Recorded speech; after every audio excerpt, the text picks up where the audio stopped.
वही तिवारी जो कहा करते थे कि एक हाथ में गीता दूसरे में कुरान रखते हैं, आज खुद भारतीय जनता पार्टी में जाके जो है मुसलमानों के खिलाफ आप साजिश रच रहे हैं।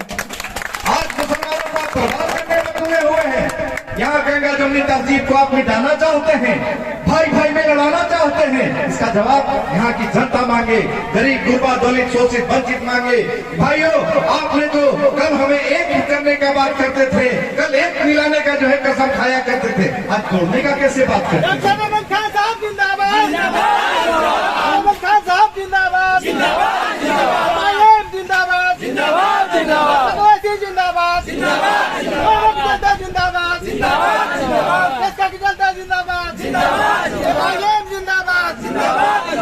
आज गांव-गांव में घूम के कहते हैं कि मुड़ी कटवा इल बजे भैया जी बा है, मुड़ी कटवा बा। तो तुमने भी तो वही काम किया कि तुम तो समाज को लड़ा दिया, तुम तो समाज को लड़ाए। और भैया जी समाज के एक एक गरीब, एक एक दलित, एक एक मुसलमान, एक एक बेवा, एक एक विकलांग तो जो वादा किए थे भैया जी से पूछेगा कि भैया जी आप बताइए कि जो कल आप वादा किए थे कि मैं जनता का काम करूंगा, मैं जनता के लिए विकास करूंगा, आज आपका विकास कहाँ है? आज जनता आपके पास जाने से खौफ क्यों खाती है? अपनी बात रखने से क्यों डरता है? आज आपको बताना पड़ेगा। हम और आप जब 5 रुपया का पेड़ लेते हैं तो 5 बार रगड़ के देखते हैं कि चलता है कि नहीं, लेकिन ऐसे नेता को जब चुनते हैं तो उसको रगड़ के नहीं चेक करते हैं कि चलेगा कि नहीं, ये हमारे लिए बढ़िया काम करेगा कि नहीं, इसको रगड़ के देखिए।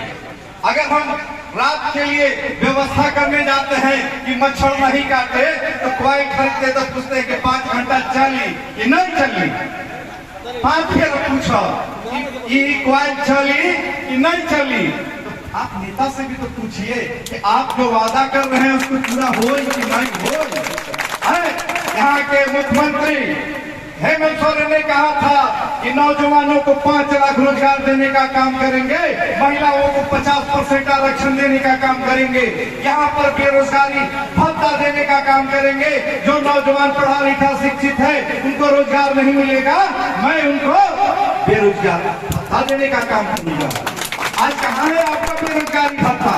आप बोले थे कि जिसके पास आवास नहीं है झारखंड सरकार उसको आवास देने का काम करेगा, और उसमें माँ बाप का रूम अलग, बेटा पतों का रूम अलग, लैट्रिन बाथरूम अलग से देने का काम करेंगे। कहाँ है आपका वो आवास, आबो आवास? आपको आबो आवास की बात कहाँ है? आज राशन की राशन आप सभी को मिलता है समय पर? नहीं मिलता है सर, राशन की राशन नहीं मिल रहा है। आज क्या वजह है? आज क्या वजह है कि आज आप राशन की राशन देने में विफल है, नौजवानों को रोजगार देने में विफल है। आपको बड़ा चौक के साथ भारतीय जनता पार्टी को, तिवारी को और रघुवर दास को हटा के आपको यहाँ की सरकार में बनाया गया, लेकिन आज यहाँ के दबे कुचले शोषित वंचित यहाँ के पिछड़े आदिवासी भाइयों के साथ क्या आपने किया? आज आपने कहा था 4 बार विधायक रहे, वहाँ के हिंदू मुस्लिम दलित पिछड़ा शोषित उनको पहले विधायक बनाया और अभी लगातार 4 बार से सांसद हैं। अब तुम लोग, आप लोग जो 5 बार वोट दिए, 3 बार गिरिराज सिंह हरा दिए, 2 बार तिवारी हरा दिए, 1 बार उसके बाद जो है भैया जी उसको भी हराने के मूड में बैठे हैं। क्यों? क्योंकि आप काम नहीं जनता कर रहे हैं। और हमारे राष्ट्रीय अध्यक्ष दिन रात जनता के बीच में टेबल ऐसे लगा के और आप लोग उसकी समस्या को सुनते हैं और आपका काम करते हैं। आज दलितों का, पिछड़ा का, शोषित का, वंचित का आज 85% के हक के न्याय के लिए भारत के संविधान के तहत बाबा भीमराव अम्बेडकर की विचारधारा पर संविधान रत्न जिनको जो है संविधान का रत्न मिला है, सांसद रत्न मिला है, संविधान रक्षक का उपाधि मिला है, वो दिन रात आपके लिए जो है कि आवाज उठाती है। आज लोग कहते हैं कि भारतीय जनता पार्टी का बी टीम है, अवैसी सभा। अरे अगर बी टीम होते तो ए टीम वाले जो है कि आप कहीं भी उनको साबित कर देते हैं कि अवैसी साहब कहीं पर गलत है, मुकदमा कर दीजिए। अगर कहीं पर गलत आपके साथ किए होते, ये भाजपा वाले देश को बर्बाद कर रहे हैं, और ये उनके जो अभी महागठबंधन इंडिया वाले हैं यहाँ की जनता को बर्बाद कर रहे हैं। आज यहाँ के लोगों को गुमराह कर रहे हैं। विकास जो करता है उसको विनाश हम बता रहे हैं। आज भारतीय जनता पार्टी के लोग आपके सामने आंख मिला के नहीं बोल सकते हैं। मेरे देश मेरी माटी का भी बात कर रहे हैं। डोकचांच और डोकलाम में जाकर चाइना में क्यों नहीं जो है कि ये लोग जो है कि लाठी झंडा गाड़ के कहते हैं कि चाइना तो मेरा जमीन दे दो, मेरा माटी वापस कर दो, कि यहाँ के नौजवानों को रोजगार देंगे। वो रोजगार नहीं है। आज भैया जी के लोग आपसे कहते हैं, वादा करते हैं। जब मजलिस नहीं आया था तो मुसलमानों के बीच नहीं आते थे। तबरेज अंसारी का हत्या हुआ, माननीय मुख्यमंत्री हेमंत सोरेन ने कहा था कि मैं उसकी आश्रित को सरकारी नौकरी देंगे, 50 लाख मुआवजा देंगे, उनके बच्चों को जो है 5-5 लाख रुपया उनके अकाउंट में फिक्स डिपॉजिट कर देंगे ताकि जवान हो तो वो अपना कुछ कारोबार, अपनी पढ़ाई शिक्षा दीक्षा कर सके। उनके पढ़ाई का मैं जिम्मेवारी लेता हूं, लेकिन आज नहीं किया। आज देखिए जनता बोल रही है कि नहीं किया। क्या परिस्थिति है कि जनता आपके खिलाफ है, जनता आपके खिलाफ है। आज भैया जी यहाँ पेशका ऑफिस पर लाइट नहीं जलता है, यहाँ नली नहीं है, यहाँ सुरक्षा नहीं है। दो को विधायक यहाँ पर घोषणा करके गए थे कि मैं पेशका ऑफिस को प्रखंड बनाने का काम करूंगा, प्रखंड बनाने का काम करूंगा। ये वादा ही रह गया। तिवारी भी अपने 10 साल में इसको यहाँ प्रखंड का दर्जा दिलाने में कामयाब नहीं रहे।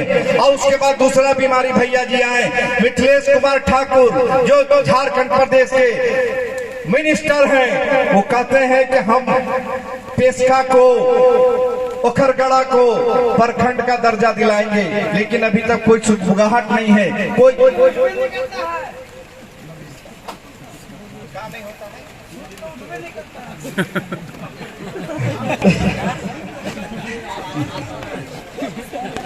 आज बोले थे कि मैं यहाँ पर गैर मजरूआ जमीन का जो मालिक है उसको वापस जमीन करने का काम करूंगा। जो भूमि लैंड जो है कि लेकर बड़ी बड़ी कंपनियों को देने की बात थी कि अगर 5 साल मैं नहीं दूंगा तो वो जमीन वापस जो है जनता को देने का काम करूंगा। जो मालिक है उसको वापस कर दिया जाएगा। लेकिन आज जो है क्या हुआ आपका वादा? जो भूमि बैंक वापस करने का बात था, जो गरीबों का, जनता का जमीन था वो वापस करने की बात थी। गैर मजरूआ अनुच्छेद क्या होता है, धारा क्या होता है, उन्हें मालूम होगा कि मेरा हक क्या है, मेरा हुकूक क्या है। सारा चीज संविधान में एक एक चीज आपका रखा हुआ है। बहुत अच्छी बात कही उन्हें। इसके बाद मैं अगले वक्ता के रूप में आमंत्रित करना चाहूंगा रमाकांत भारती साहब को। रमाकांत भारती जी को मैं आमंत्रित करना चाहूंगा अगले वक्ता के रूप में।